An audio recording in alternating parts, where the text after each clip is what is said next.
नमस्कार मित्रों, आज हम एक ऐसे विषय को समझने जा रहे हैं जो आध्यात्मिकता का केंद्र है, माया, संसार का भ्रम। परमहंस योगानंद जी कहते हैं, सबसे बड़ा भ्रम यह है कि हम शरीर हैं, जबकि हम शुद्ध आत्मा है। तो आइए आज माया के इस पर्दे को हटाने का प्रयास करें। माया क्या है? माया का अर्थ है जो है नहीं पर दिखाई देती है। माया क्या है?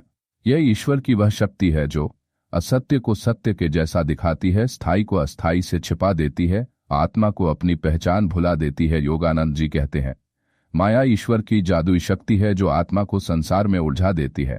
माया कैसे काम करती है? माया का मुख्य अस्त्र है द्वैत, यानी सुख दुख, सफलता असफलता, प्रेम घृणा, जन्म मृत्यु।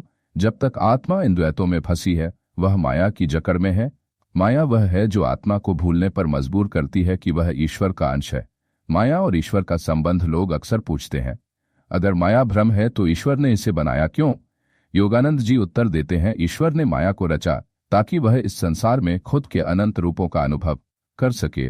जैसे एक निर्देशक फिल्म बनाता है, वैसे ही ईश्वर इस ब्रह्मांड का रचयिता है।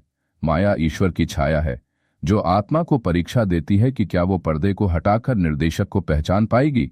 माया से कैसे मुक्त हों? माया से मुक्ति के 3 दिव्य उपाय। 1. विवेक, डिस्क्रिमिनेशन। हर विचार और चीज से पहले पूछो, क्या यह सत्य है? क्या यह स्थायी है? 2. भक्ति, डिवोशन। ईश्वर से प्रेम ही माया के बंधन को काट सकता है। 3. ध्यान, मेडिटेशन। ध्यान से मन को बाहर से भीतर लाया जाता है, जहां माया का कोई अस्तित्व नहीं। योगानंद जी का अनुभव। योगानंद जी ने अपने ध्यान में देखा, मैंने पूरे ब्रह्मांड को प्रकाश में विलीन होते देखा और फिर माया के पर्दे से उसे पुनः प्रकट होते देखा। उन्होंने कहा, तुम संसार में रहो लेकिन संसार को अपने भीतर मत आने दो। जैसे कमल जल में खिलता है लेकिन गीला नहीं होता, वैसे ही साधक माया में रहकर भी मुक्त रह सकता है। अब समय है जागने का।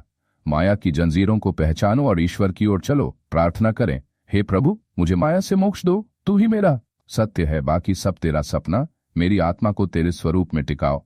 अब मैं माया के भ्रम से जाग चुका हूं, मैं ईश्वर के मार्ग पर चल रहा हूं।